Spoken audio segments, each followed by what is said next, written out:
Bismillahirrahmanirrahim. Alhamdulillahirabbil alamin.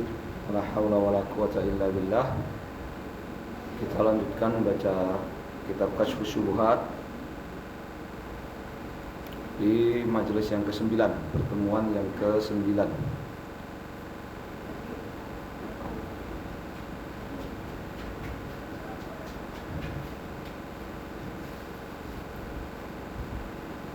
Pada pertemuan sebelumnya, pertemuan yang ke-8, kita sudah membaca 7 jawaban syubhat yang disodorkan oleh pembela musyrikin. Apa syubhatnya? Bahwa ayat-ayat ataupun hadis-hadis yang menetapkan hukum musyrik dan kafirnya orang yang beribadah kepada selain Allah Subhanahu wa taala tidak bisa diterapkan terhadap orang yang telah bersyahadat la ilaha illallah Muhammad Rasulullah, salat, zakat, mengakui kerasulan Muhammad, mengimani hari kiamat. Karena berbeda, kalau orang-orang musyrik dulu jahiliyah, mereka tidak bersyahadat la ilaha illallah, mereka tidak bersyahadat Muhammad Rasulullah, mereka tidak percaya kepada Al-Quran, mereka tidak percaya kepada hari kiamat, hari pembalasan.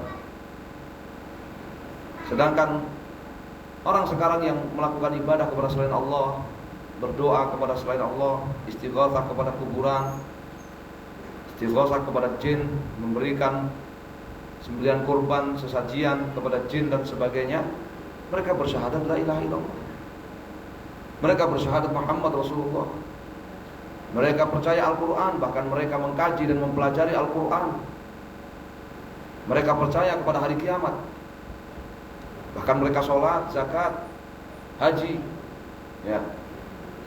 Itu syubhat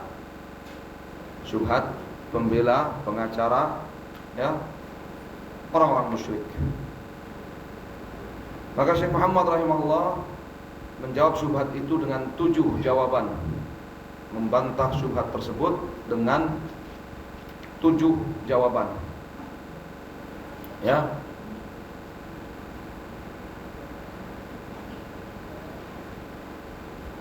Dan beliau kemudian mengatakan,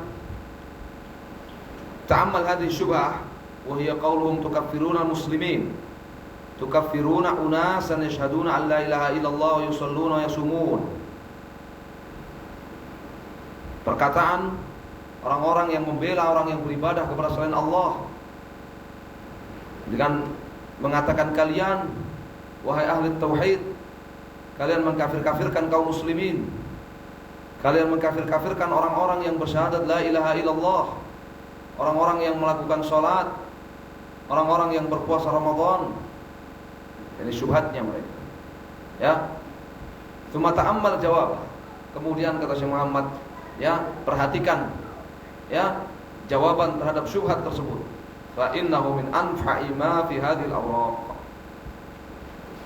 Sesungguhnya jawaban itu, 7 jawaban tadi, itu merupakan materi terpenting yang ada di dalam buku ini. Materi terpenting yang ada di dalam buku ini.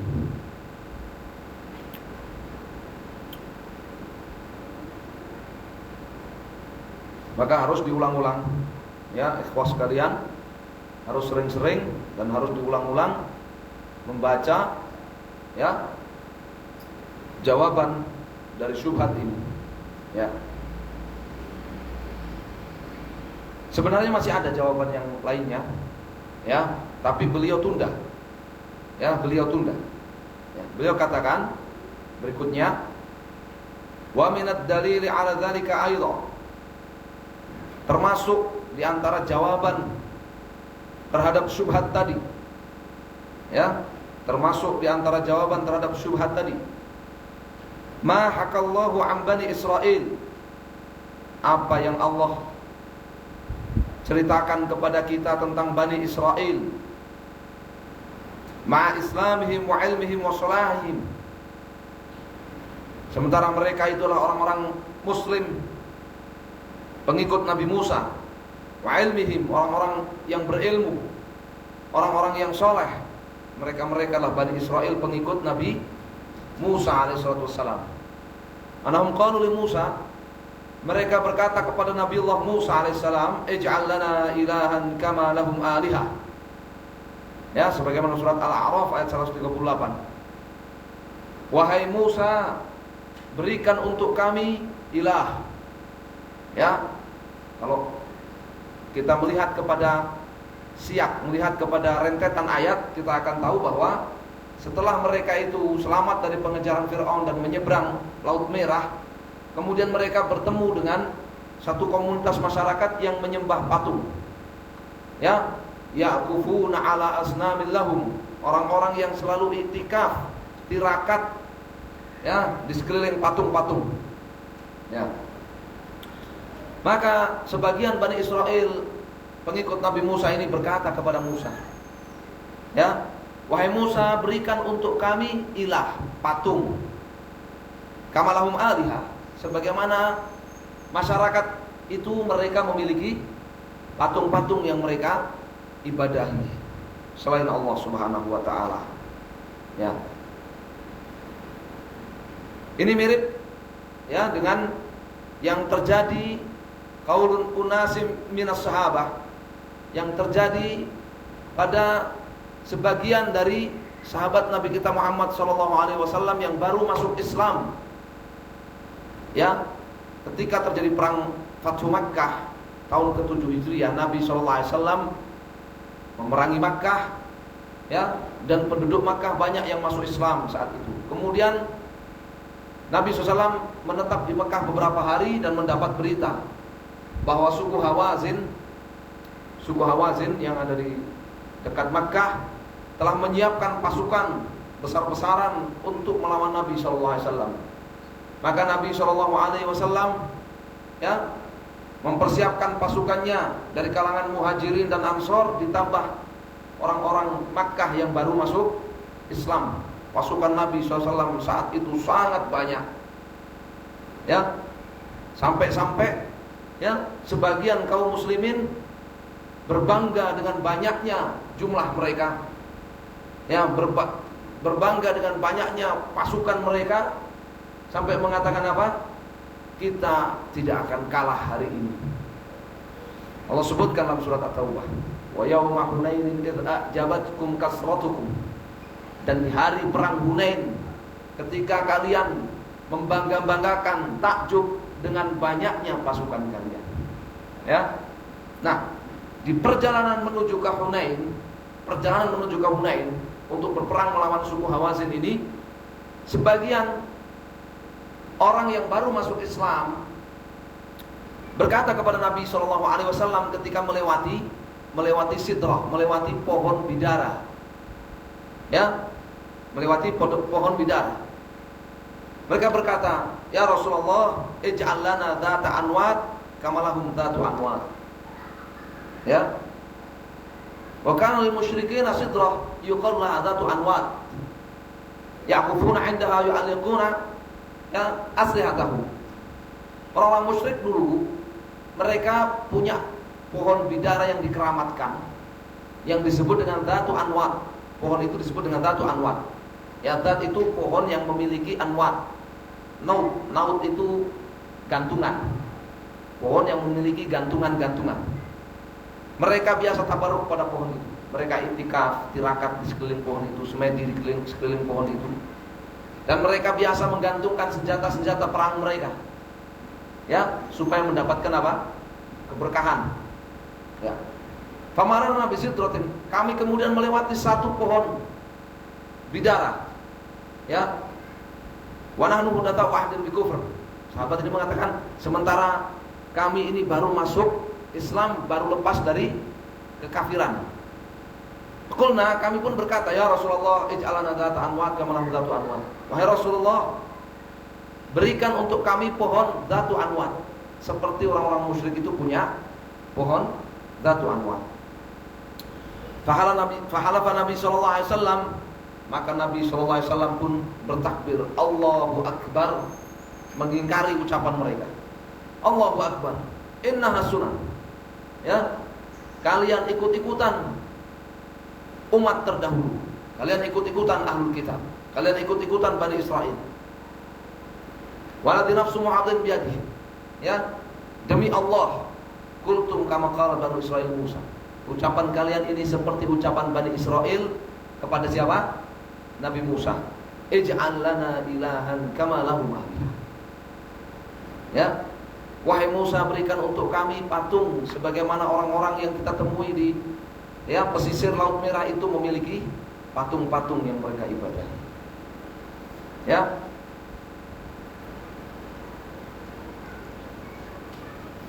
La tattabi'unna sanana man kana qablakum hadzwal qudzah bil qudzah hatta law dakhalu juhra dhabbin la dakhaltum.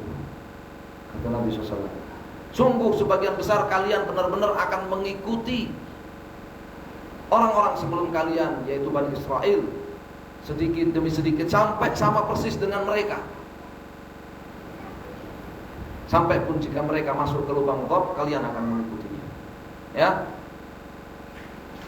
Kata Syekh Muhammad, ini dalil yang membantah orang yang membela orang-orang yang beribadah kepada selain Allah Subhanahu wa taala. Ya. Nanti akan diterangkan sisi bantahannya. Ya. Kenapa Syekh Muhammad rahimahullah, ya? Kenapa Syekh Muhammad rahimahullah menunda bantahan yang ke-8 ini? Ya. Bantahan terhadap syubhat pengacara musyrikin yang ke-8 ini ditunda. Ya. Walakin lil musyrikina syubhatun ukhra yudluna biha 'inda hadhil qissah. Kenapa ditunda? Ya. Tetapi orang-orang musyrik itu, ya, memiliki syubhat yang lain yang mereka comot dari kisah tadi, dari kisah Bani Israel yang ngomong kepada Musa minta patung, dan kisah sebagian sahabat yang baru masuk Islam minta pohon keberkahan, pohon Dzatu Anwat kepada Nabi SAW. Kisah ini oleh orang-orang musyrik sekarang di zaman Syekh Muhammad rahimahullah dijadikan apa? Dijadikan syubhat. Mereka mencomot syubhat dari kisah ini. Wahya annahum yaqulun, gimana? Ya, mereka mencomot, ya, syubhat dari kisah ini. Mereka mengatakan inna Bani Israel lam yakfuru bidzalik. Tuh Bani Israel enggak kafir. Bani Israel enggak kafir sebab ucapannya meminta patung. Saya tanya sama Abu, minta patung kafir enggak? Minta patung kafir apa enggak? Hah? Apa Ahmad? Minta patung kafir apa enggak? Enggak. Minta patung kafir apa enggak? Kafir. Minta patung kafir apa enggak? Minta patung kafir apa enggak? Enggak. Wah, ini sendiri Pak. Minta patung kafir apa enggak? Enggak.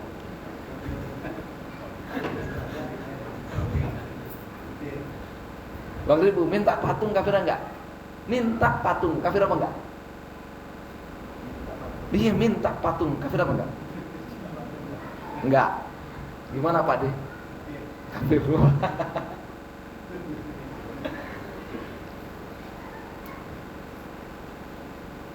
Kata mereka, orang-orang musyrik, Ya karena ada khilaf saya nggak bisa mentarjih. Karena ada perbedaan pendapat di kalangan para penghuni Menara Sunnah, saya nggak bisa mentarjih mana yang pendapat yang benar. Ya, kata orang-orang musyrik di zaman Syekh Muhammad ini, mereka mencopot syubhat dari kisah tadi. Mereka katakan, tuh, Nabi tidak mengkafirkan Bani Israel sebab omongan minta patung kepada Nabi Musa. Ya, wa kadzalika alladziina qalu li Nabi sallallahu alaihi wasallam ij'al lana dzata anwat lam yakfuru. Demikian juga ya, sahabat yang baru masuk Islam yang minta apa tadi? Pohon dzatu anwat. Tuh, enggak dikafirkan sama Nabi sallallahu alaihi wasallam. Ya. Maka sebelum kita baca jawaban Syekh, jawabannya mudah. Ya. Hukum perbuatan itu sebuah kekafiran atau bukan, kesyirikan atau bukan, itu hukum syar'i. Kita tidak boleh menilai satu perbuatan itu perbuatan kafir atau bukan, syirik atau bukan, kecuali divonis kafir atau syirik oleh Allah dan Rasulnya. Demikian pula hukum orang dia kafir atau musyrik itu hukum syar'i, hukum syariat. Kita tidak boleh memvonis orang itu kafir atau musyrik atau muslim atau mukmin kecuali divonis oleh Allah dan Rasulnya. Nah, kenapa? Jadi kalau ada orang mengatakan, kenapa Nabi tidak mengkafirkan orang yang minta pohon dzatu anwat? Kenapa Nabi tidak mengkafirkan Bani Israel yang minta patung? Ya, pertanyaannya, apakah minta patung dan minta pohon dzatu anwat itu kekafiran? Apakah minta patung dan minta pohon dzatu anwat itu syirik akbar? Jawabannya adalah, karena syirik itu artinya apa? Beribadah kepada selain Allah Subhanahu wa taala, disekutukan dengan Allah Subhanahu wa taala. Minta pohon dzatu anwat, apakah itu ibadah kepada selain Allah? Bukan. Minta patung, apakah itu beribadah kepada selain Allah? Tidak. Oh, berarti minta pohon dzatu anwat ataupun minta patung ini bukan kekafiran, bukan kesyirikan. Ya Pak ya. Kafir ini Pak ini. Jadi, minta patung, minta pohon dzatu anwat, ya, minta apa namanya, stupa, ya, minta apa lagi, palang jemuran, itu bukan apa? Bukan kekafiran. Kapan divonis itu kekafiran atau kesyirikan? Kalau sudah apa Pak Deh? Itu kan ada maksudnya gitu Ustaz. Belum. Maksudnya nanti. Belum. Ya, belum. Ya. Kalau dipakai nakut-nakutin tikus Pak Deh. Ya. Kapan dihukumi perbuatan itu kufur, pelakunya kafir atau musyrik? Kapan? Kalau sudah memberikan ibadah kepada pohon dzatu anwat, memberikan ibadah kepada patung, memberikan ibadah kepada stupa, memberikan ibadah kepada palang jemuran, baru sudah bisa membedakannya. Nah, sudah bisa membedakan. Ya, itu jawaban ringkasnya. Jadi jawabannya, kenapa Nabi SAW tidak mengkafirkan sahabat yang minta pohon dzatu anwat? Maka jawaban kita apa? Ya jelas nggak dikafirkan, karena ngomong minta pohon dzatu anwat itu bukan kekafiran, kufur akbar, bukan kesyirikan, syirik akbar. Ya, yang mengatakan minta pohon atau minta pohon dzatu anwat atau minta patung stupa itu kufur akbar atau syirik akbar, itu hanyalah siapa? Khawarij, takfiri. Sejak kapan minta pohon dzatu anwat, minta stupa jadi kekafiran, kufur akbar? Ya. Maksimalnya apa? Wasilah kepada kekafiran. Itu tadi yang dibilang Pak D. Maksudnya apa? Minta-minta, nah, kan? Maksudnya apa? Maksimalnya itu wasilah kepada kesyirikan atau kekufuran, tetapi bukan kekafiran, bukan syirik akbar, bukan. Maksimalnya wasilah. Ya, maksimalnya wasilah. Kalau ada yang mengatakan itu sekedar maksiat saja, tidak masalah, silakan. Ada yang mengatakan enggak, itu tidak masalah, tidak ada hukumnya apa-apa. Artinya hukumnya boleh, ya tergantung nanti mau dipakai apa, ya maksudnya mau dipakai apa, ya, dipakai ganjal pintu, oh ya tidak masalah, ya pakai minta pohon Datuk Anwar pakai apa, pakai bonsai untuk taman depan rumah, oh ya tidak apa-apa, ya tidak, iya. Kalau dipakai kamu minta stupa buat apa, ya buat mancing rezeki, baru itu syirik asghar, ya wasilah kepada syirik. Tapi kalau kamu mau apa, minta patung buat apa, mau saya pakai untuk minta hujan, saya minta rezeki sama dia, minta hujan sama dia, minta jodoh sama dia, nggak laku-laku nih, mau minta anak sama dia, nggak dapat anak nih, baru ini syirik. Makanya dikatakan wasilah kepada syirik akbar. Jadi paham ya? Jadi kalau ada orang mengatakan tuh, kenapa Nabi nggak mengkafirkan? Jawabannya, ya perbuatannya itu perbuatan kekafiran apa? Bukan. Nah, makanya ini agak jawaban yang ke-8 untuk syubhat pengacara musyrikin ini agak apa? Agak ditunda oleh Syekh Muhammad setelah 7 jawaban tadi, ya, yang kita disuruh oleh Syekh Muhammad supaya mencermati betul 7 jawaban tadi diulang-ulang. Karena untuk jawaban yang ke-8 ini ada apa? Ya, ada poin yang dicomot oleh orang-orang musyrik di zaman sekarang untuk dijadikan apa? Hujjah. Dicomot oleh pengacara musyrikin untuk dijadikan apa? Dalil. Untuk dijadikan dalil, ya, membela musyrikin. Al-jawab, sekarang kita baca jawabannya. Anakul, kita katakan, inna bani Israel lam yaf'alu dzalik.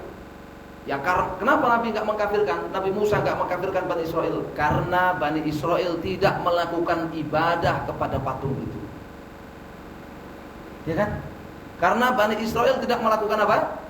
Ibadah kepada patung itu. Wa kadzalika alladziina sa'alu Nabi sallallahu alaihi wasallam lam yaf'alu. Demikian juga sahabat yang baru masuk Islam yang minta pohon Datuk Anwar tadi kepada Nabi SAW, mereka tidak melakukannya. Ini tidak melakukan ibadah kepada pohon itu. Ya. Wala khilafa fi anna Bani Israel law fa'alu dzalik la kafaru.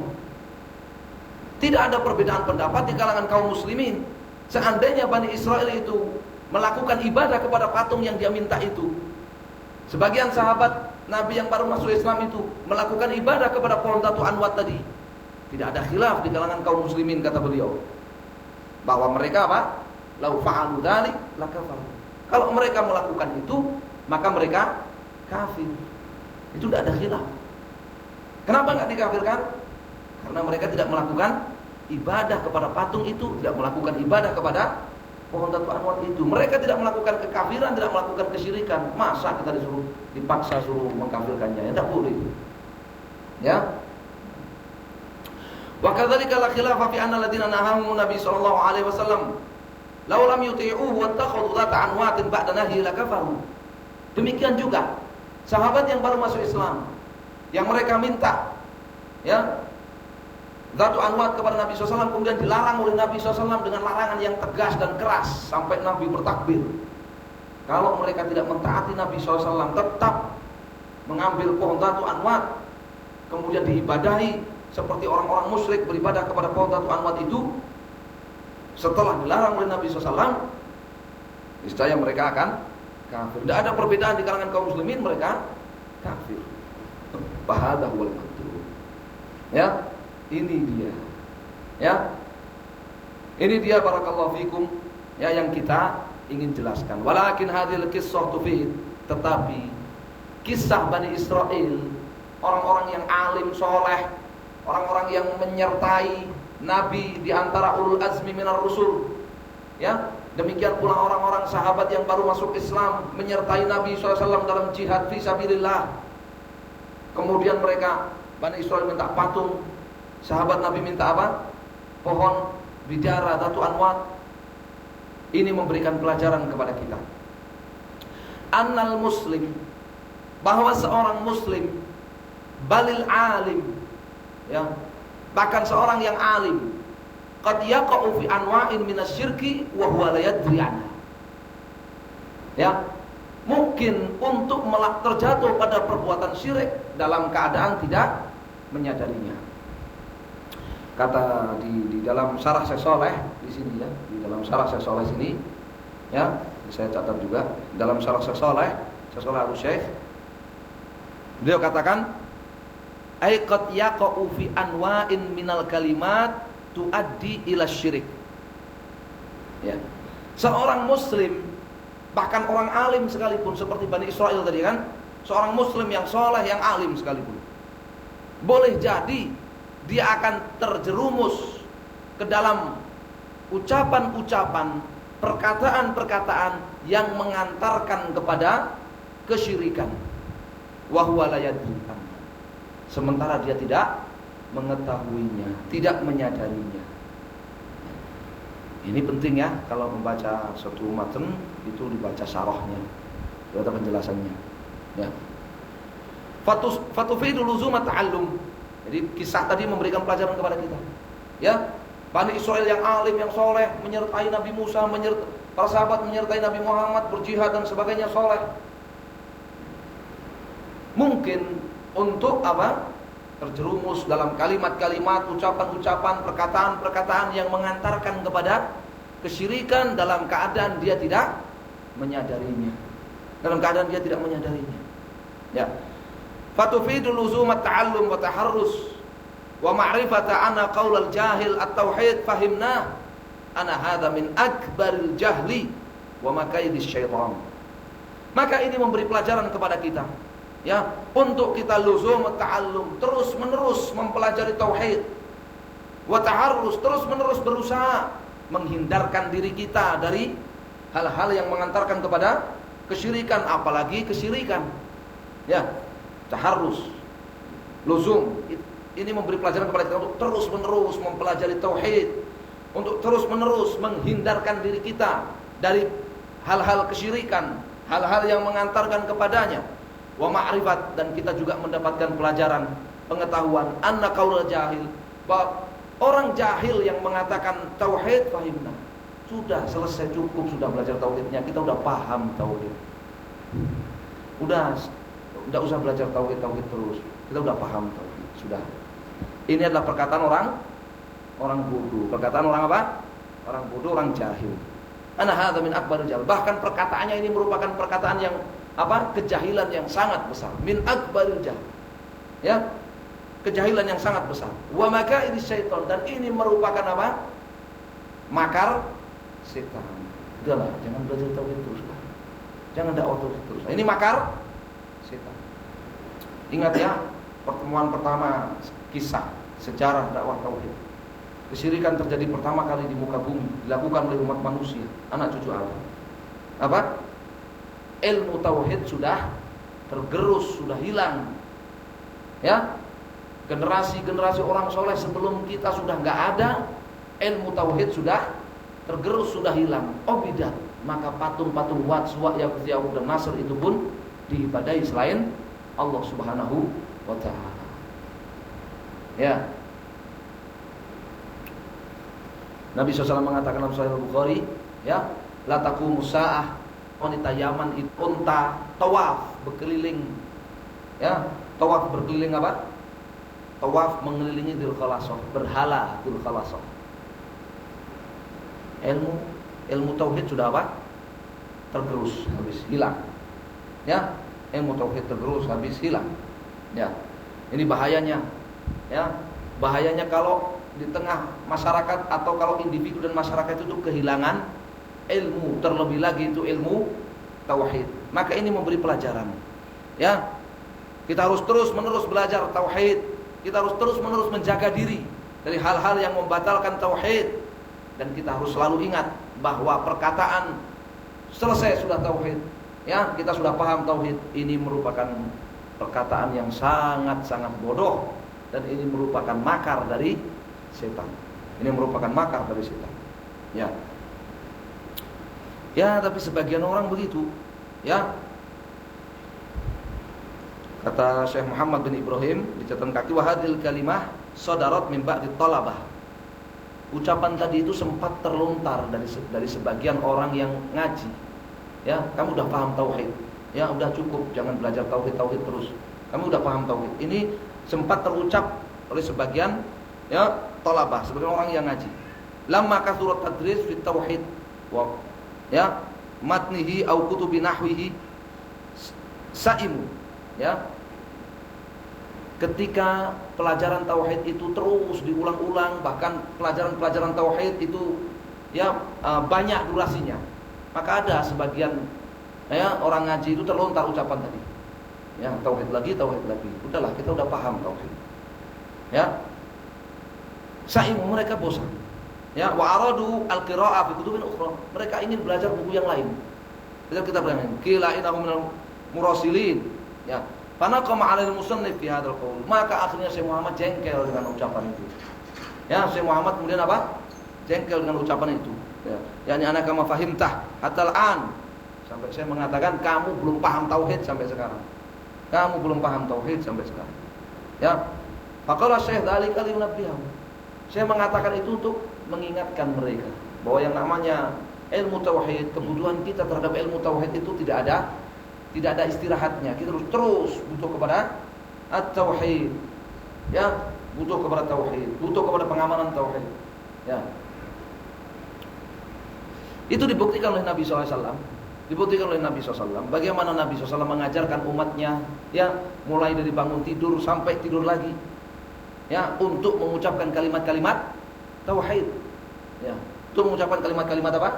Tauhid. Pagi, petang, ya, disunahkan untuk membaca ayat kursi. Ayat kursi isinya apa? Tauhid. Yang sebelum tidur membaca surat Al-Kafirun, isinya tauhid dan baro'ah minasyirik, baro'ah dari kesyirikan, lepas dari kesyirikan. Pagi dan petang dan sebelum tidur diajarkan kepada umatnya untuk membaca surat Al-Ikhlas, isinya tauhid. Membaca surat Al-Mu'awwidzatain, Al-Falaq dan An-Nas, isinya tauhid. Ya. Adzan, kalimat tauhid. Salat, isinya banyak sekali bacaan-bacaan tauhid. Setelah wudu suruh baca tauhid lagi. Ya, menghadapi apa? Menghadapi barakallahu fikum kesulitan, suruh baca doa at-tauhid. La ilaha illallah al-azimul halim dan seterusnya. Ya. Zikir yang paling afdal apa? Afdalul dzikri la ilaha illallah, tauhid. Ya. Zikir Nabi dan nabi-nabi sebelumnya yang paling afdal apa? La ilaha illallah wahdahu la syarikalah, lahul mulku wa lahul hamdu. Tauhid. Ya. Sampai Nabi di akhir hayat beliau turun masih ayat suruh belajar tauhid. Fa'lam anahu la ilaha illallah wastaghfir lidzambika. Ya, jadi itu satu kebodohan anfaedah, ya. Kebodohan enggak ada faedahnya, ya.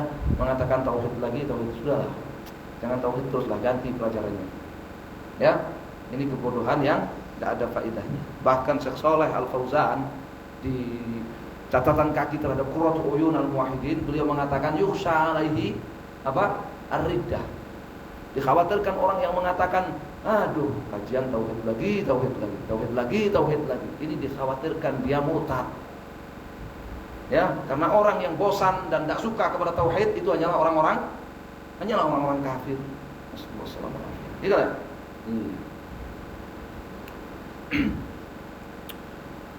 Wa idza dzukirallahu wahdahu isma'azzat qulubul ladzina la yu'minuna bil akhirah. Ya. Kalau disebut tauhid, maka orang-orang yang di hatinya itu enggak beriman kepada akhirat, isma'azzat, manas, jengkel, bosan. Ayatnya begitu. Ya Rasulullah sallallahu alaihi wasallam. Wa tufid, pelajaran yang lain lagi dari kisah tadi. Annal muslim al-mujtahid, seorang muslim, ya, idza takallama bi kalamin kufrin wa huwa la yadri. Seorang muslim al-mujtahid yang dia dengan prasangkanya, dengan istihadnya, dengan prasangkanya, dia mengucapkan kalimat-kalimat yang mengantarkan kepada kesyirikan, kepada kekafiran, sebagaimana sarah Syekh siapa tadi? Shalih Al-Syekh. Sementara dia enggak sadar, dia enggak tahu kalau itu mengantarkan kepada kekafiran dan kesyirikan. Fanubbiha ala dzalik, kemudian diingatkan saat itu juga. Fataba min sa'atihi, dan dia pun bertobat saat itu juga. Dia tinggalkan perkataan-perkataan itu. Annahu la yakfuru, maka dia tidak kafir. Dia tidak kafir. seorang muslim al-mujtahid, seorang muslim yang dengan prasangkanya, ya, dengan prasangkanya dia mengatakan ucapan-ucapan yang mengantarkan kepada kekafiran atau kesyirikan tanpa dia sadari, tanpa dia ketahui. Kemudian diingatkan saat itu juga dan dia bertobat saat itu juga. Dia tinggalkan perkataan itu. Ya, ini menunjukkan bahwa menurut Syekh Muhammad perkataan, ya, orang yang minta patung, perkataan Bani Israil minta patung, perkataan sahabat yang baru masuk Islam minta Datu Anwat kepada Nabi SAW, itu masuk kategori, kalau tidak dosa besar, ya masuk kategori apa? Kufur asghar, syirik asghar yang mengantarkan kepada kufur akbar, mengantarkan kepada kekafiran dan kesyirikan. Ya, makanya beliau katakan, ya, nubi ala dzalik fataba min saati. Diingatkan dan tobat saat itu juga. La yakfur, maka dia enggak kafir.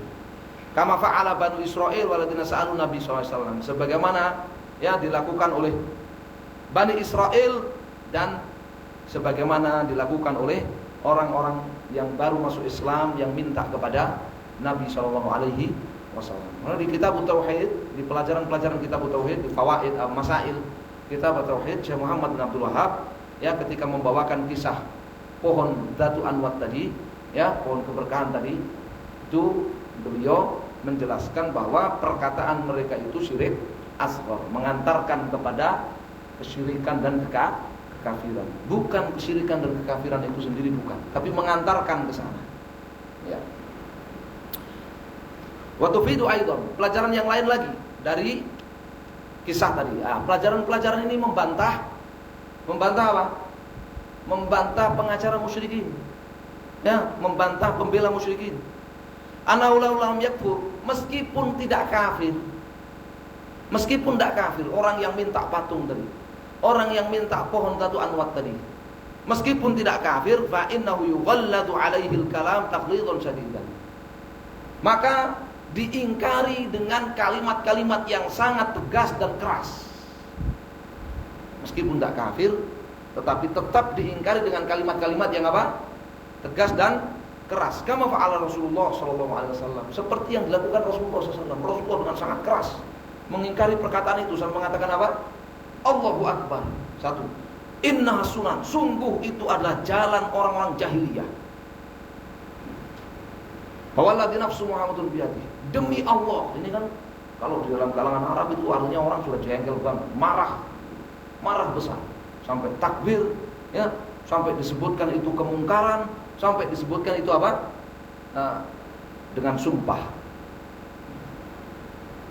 Jadi sebagaimana Rasulullah SAW menyikapi perkataan itu, ucapan itu, ya, maka begitulah. Meskipun tidak divonis kafir, ya, tetapi disikapi, ya, ditanggapi, diingkari dengan kalimat-kalimat yang apa? Yang pedas, yang tegas, yang keras. Ya. Ini bantahannya kepada para pembela musyrikin, pengacara musyrikin. Ya. Kalau Nabi SAW kepada orang yang melakukan atau mengucapkan perkataan yang mengantarkan kepada kekafiran dan kesyirikan aja begitu keras, apalagi kepada yang melakukan kesyirikan dan kekafiran, tentu pengingkarannya lebih keras. Bukan malah dicari-carikan uzur, malah dijanjiin pahala segala. Kalau dia melakukannya karena ijtihad dapat pahala dia, ya. Gimana melakukan sesajian? Nah, itu kalau karena ijtihad dapat pahala dia. Bukan malah dicari-carikan uzur, dicari-carikan, ya, dijanji-janjiin pahala. Yang sekedar mengantarkan kepada kekafiran dan kesyirikan saja disikapi dengan keras oleh Nabi SAW, diingkari dengan keras. Ya, apalagi kalau itu sudah merupakan apa? Kekafiran dan kesyirikan. Ya, makanya di dalam kitab Tauhid, Syekh Muhammad bin Abdul Wahab memberikan judul apa? Babut taghlid fiman abadallaha inda qabri rajulin shalih fa kaifa idza abada. Ya, sikap tegas dan keras terhadap orang yang beribadah kepada Allah tapi di kuburan orang soleh. Terlebih lagi kalau terhadap orang yang beribadah kepada kuburan orang soleh. Ada dua kan? Satu, orang itu beribadahnya kepada Allah, berdoanya minta kepada Allah, tapi dia berdoanya itu di kuburan. Sholatnya lillah, tapi dia lakukan di kuburan orang soleh. Ini harus diingkari dengan keras. Ya, diingkari apa? Dengan keras, dengan tegas. Bagaimana lagi kalau orang itu beribadah kepada kuburan orang soleh, bukan beribadah kepada Allah, berdoa minta kepada orang soleh, harus diingkari lebih keras. Itu manhajnya Syekh Muhammad rahimahullah, manhaj Ahlussunnah. Ya, bukan malah dicari-carikan dalil, kemudian yang mengingkarinya justru yang disikapi dengan keras dan tegas, takfir, dibilang takfir, dibilang khuruji, hati-hati, waspada, jauhi dan sebagainya. Yang mengingkari malahan yang disalah-salahkan, ya. Kuali itu, ya. Bukan manhaj salaf.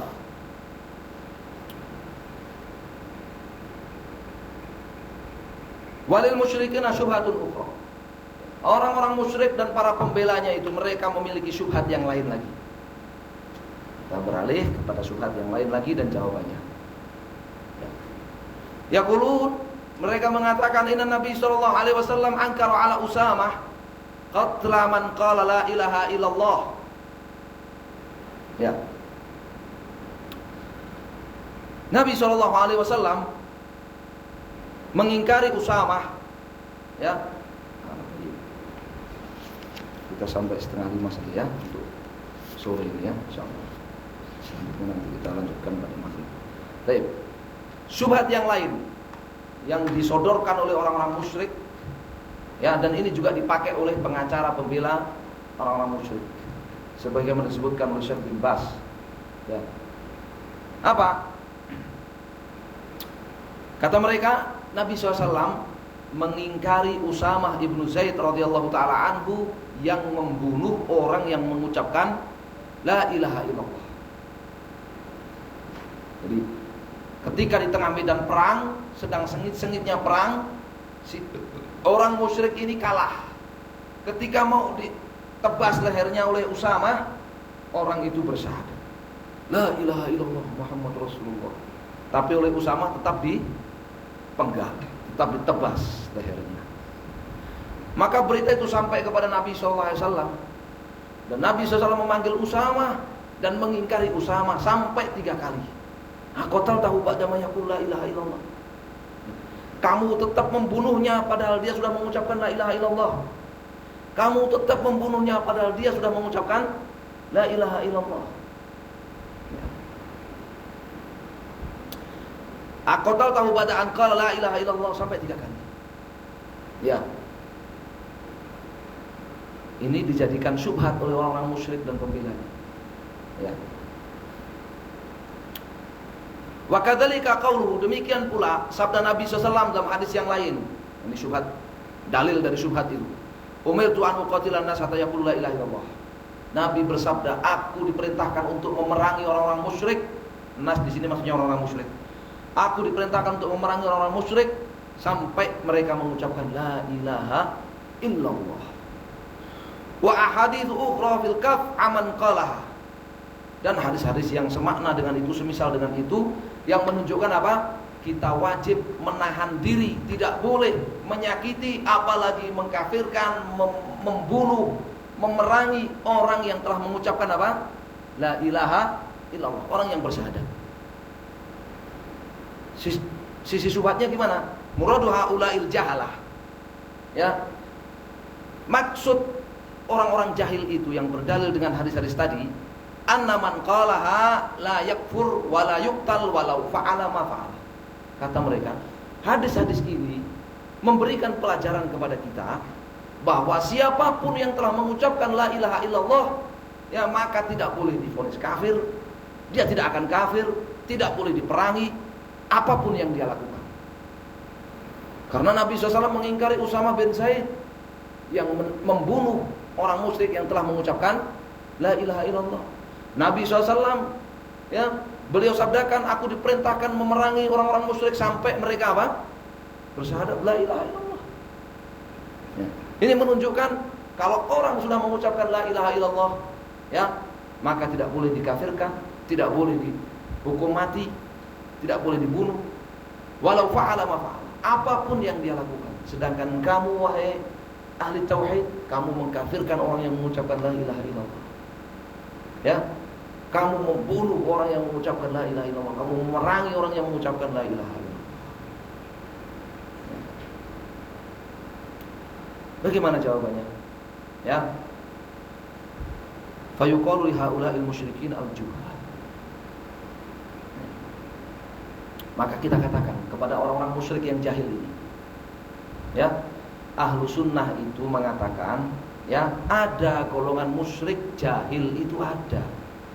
Bahkan Ibnu Qudamah yang hidup di tahun 500-600 Hijriah, ya, beliau mengatakan itu mayoritas orang-orang musyrik, orang-orang ahlul kitab jahil. Yang alim di antara mereka itu sedikit.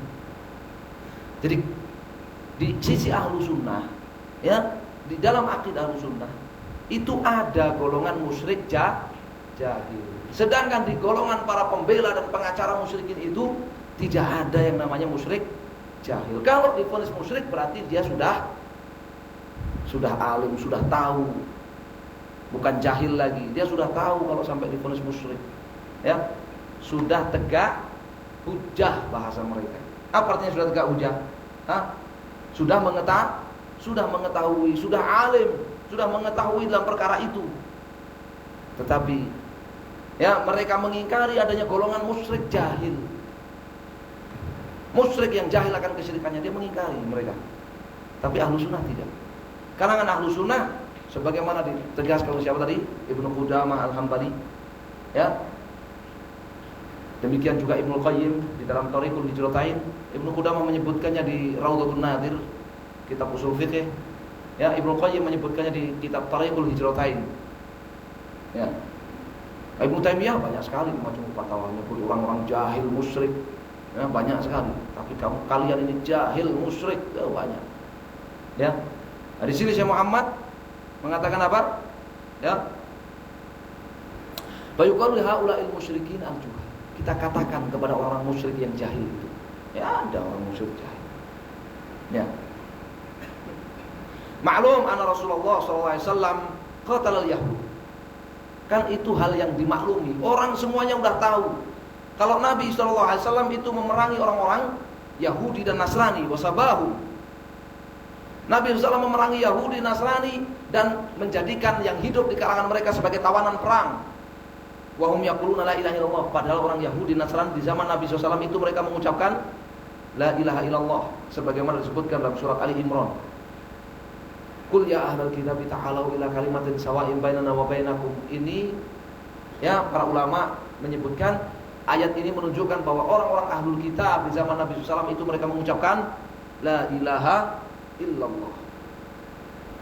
Ini satu hal yang sudah dimaklumi oleh semua orang. Kalau Nabi SAW dan para sahabatnya itu memerangi Yahudi sementara mereka mengucapkan la ilaha illallah. Wa anna ashab Rasulullah SAW qatalu Bani Hanifah. Dan bahwasanya para sahabat Nabi SAW itu mereka sepakat memerangi Banu Hanifah yang mengangkat nabi palsu, ya, Musailimah al-Kadzdzab. Wa hum yashhaduna an la ilaha illallah wa anna Muhammad Rasulullah wa yusalluna yad'una al-Islam. Padahal mereka Bani Hanifah, suku Bani Hanifah ini, mereka bersyahadat la ilaha illallah Muhammad Rasulullah, mereka salat dan mereka mengaku Islam.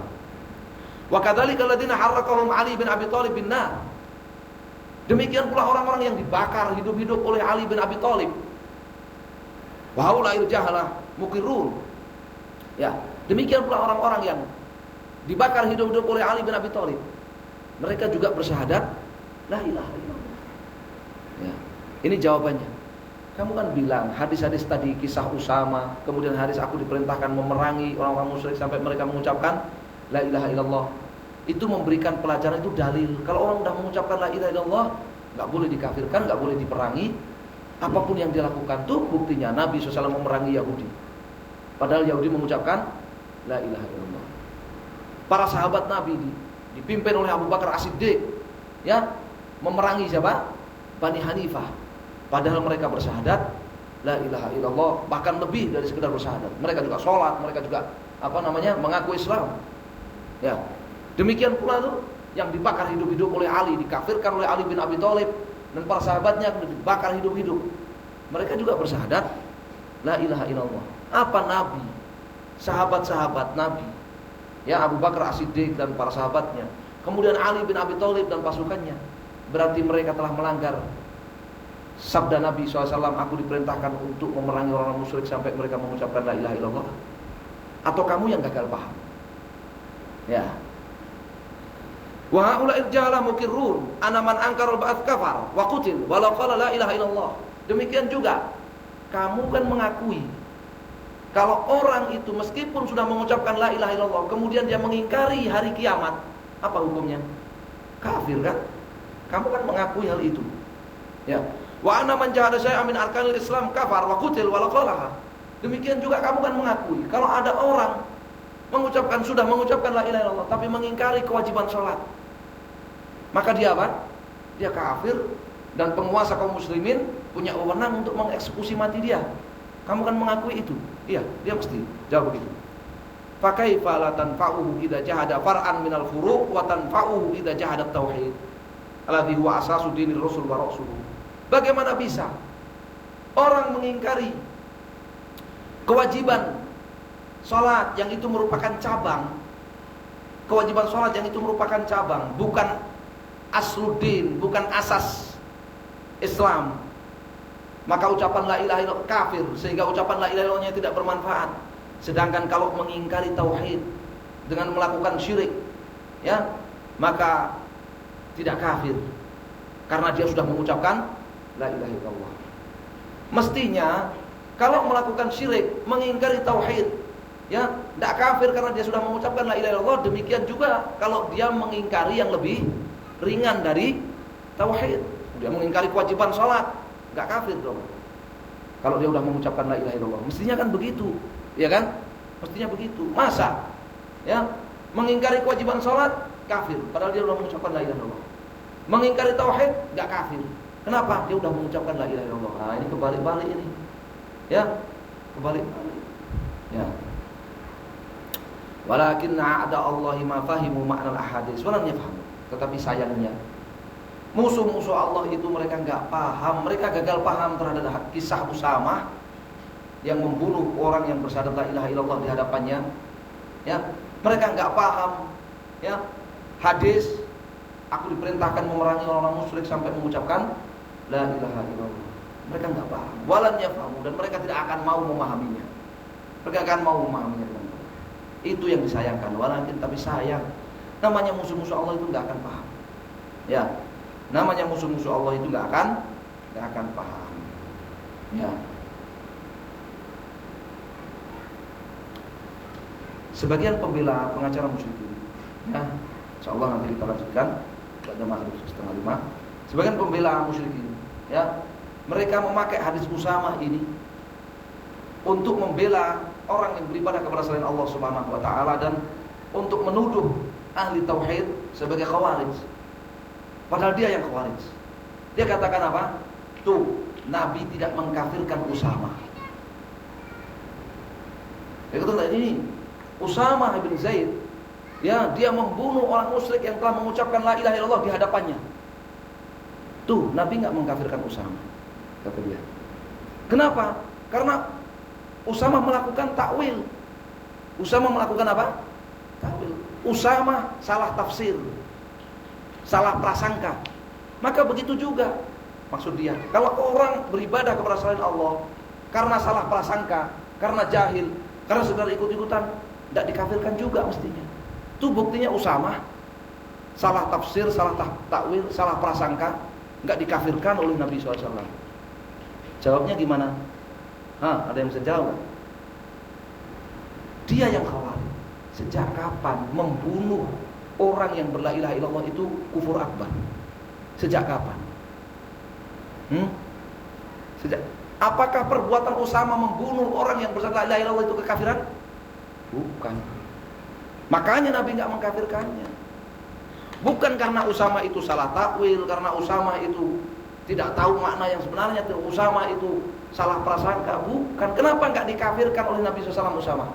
Karena tidak melakukan kekafiran akbar.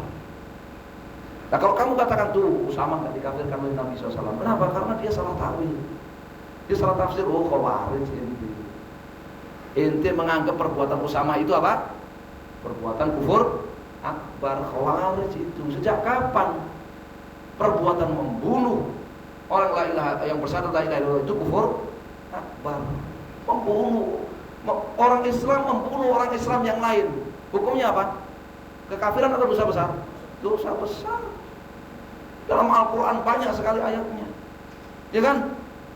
Wa in ta'ifatani minal mu'minina iqtatalu, kalau ada dua orang mukmin saling bunuh-membunuh disebut mukmin. Idza taqal muslimani bisayfayhima fal qatil maqtul binnar, kalau dua orang Islam bunuh-bunuhan dengan senjata masing-masing, yang terbunuh dan yang membunuh dua-duanya masuk neraka, disebut apa? Muslim oleh Nabi SAW. Oleh Al-Quran disebut mukmin. Dalam Al-Quran masih disebut saudara. Faman ufiya lahu min akhihi syai'un fattiba'un bil ma'ruf wa ada'un bi ihsan.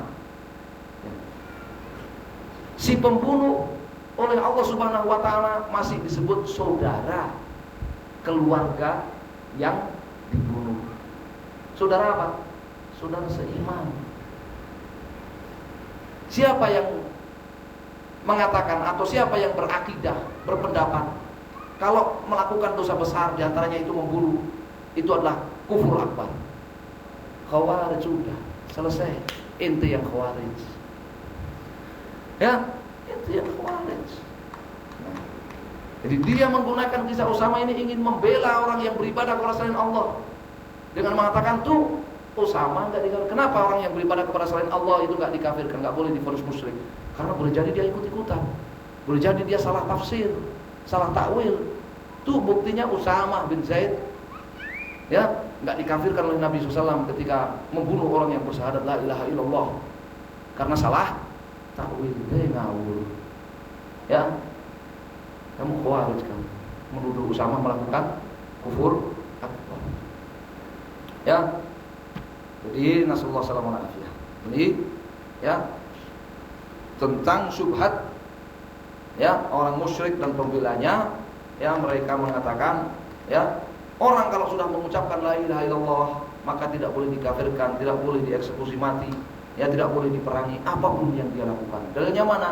Dalilnya Nabi SAW mengatakan aku diperintahkan untuk memerangi orang musyrik sampai mereka mengucapkan la ilaha illallah. Maka jawabannya, lah kenapa Nabi memerangi orang-orang Yahudi dan orang-orang Nasara padahal mereka mengucapkan la ilaha illallah? Kenapa Abu Bakar dan para sahabat memerangi Bani Hanifah padahal mereka mengucapkan syahadat la ilaha illallah, sholat, ya, dan juga mengaku Islam? Kenapa Ali bin Abi Thalib dan pasukannya ya mengkafirkan dan membakar hidup-hidup orang-orang yang ya bersamanya saat itu padahal mereka adalah orang-orang yang mengucapkan la ilaha illallah? Tetapi kamu gagal paham, ya, kamu gagal memahami hadis Nabi SAW, aku diperintahkan memerangi orang musyrik sampai mereka mengucapkan la ilaha illallah. Ya, kamu gagal paham. Ya, bagaimana memaknai hadis itu dengan benar? Ya, insyaallah kita baca nanti pada sholat maghrib. Wallahu ta'ala alam. Sallallahu alaihi wasallam. Walhamdulillahi rabbil alamin. Wa jazakumullah.